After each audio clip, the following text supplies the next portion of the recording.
Vous êtes toujours dans Lex Inside, on va parler legal design dans les directions juridiques. Et pour évoquer le sujet, j'ai le plaisir de recevoir Siem Mayadi, présidente fondatrice de Juridi Legal Design. Siem, bonjour. Bonjour Arnaud. Alors tout d'abord, pour évoquer ce sujet, qu'est-ce que le legal design? Alors, la notion de legal design n'a pas de définition établie aujourd'hui. Cela dit, par rapport à ma pratique et de ce que je vois dans les directions juridiques et pas que, le legal design, c'est une méthode de travail pour concevoir des documents juridiques qui soient compréhensibles, clairs et engageants pour les clients.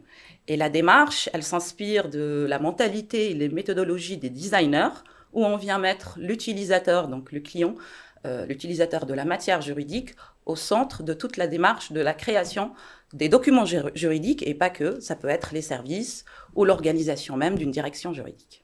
Alors il y a un certain engouement des directions juridiques pour le legal design, vous les accompagnez. Comment ça se traduit? Alors, dans l'accompagnement des directions juridiques, il y a un certain nombre de demandes qui peuvent différer d'une entreprise à une autre.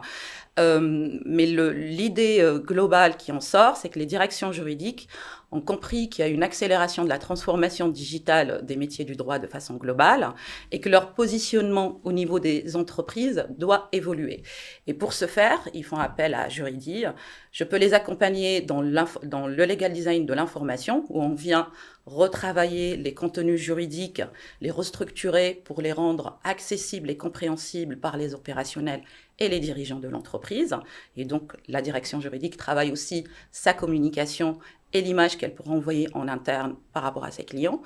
Et l'autre façon d'apprendre aussi le legal design, qui ne se limite pas uniquement à de l'infographie, mais c'est plutôt, c'est ce que je dis d'ailleurs en formation, c'est plutôt un état d'esprit global que les C'est une juristes... démarche en fait. Tout à fait, c'est une démarche et un état d'esprit dans lequel les juristes peuvent se mettre et travailler au quotidien. Donc l'autre volet, c'est la formation, où je forme certaines directions juridiques, je peux citer la société Métro France, ou aussi des organisations publiques comme le département des Yvelines.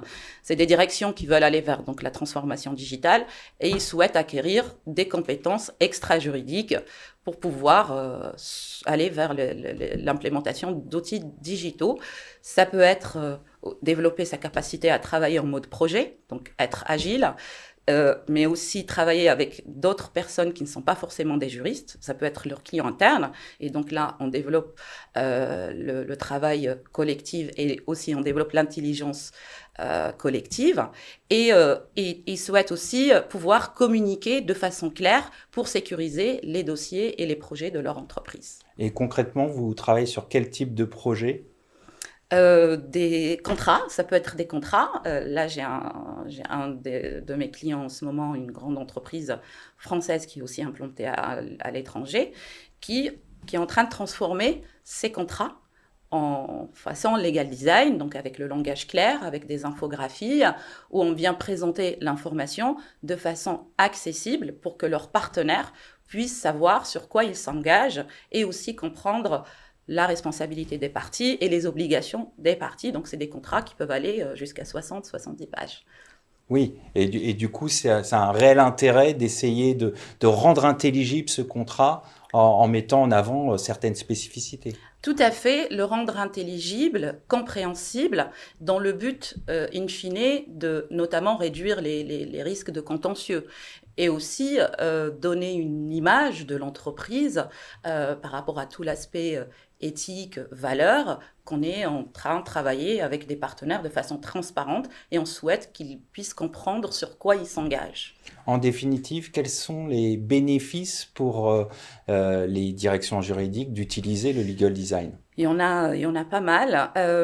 Les premiers que je vois, c'est la capacité à travailler ses compétences comportementales, ce qu'on appelle les soft skills.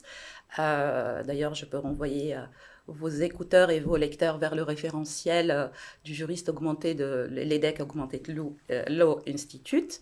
Donc, développer la capacité à travailler en mode projet, à être créatif, à pouvoir travailler avec leurs clients, leurs propres clients qui ne sont pas juristes, et aussi à pouvoir maîtriser l'implémentation des outils digitaux demain, parce que, in fine, la démarche du legal design, c'est le client qui est au centre de tout le processus de création, que ce soit le legal design de service, de l'organisation ou de l'information juridique elle-même.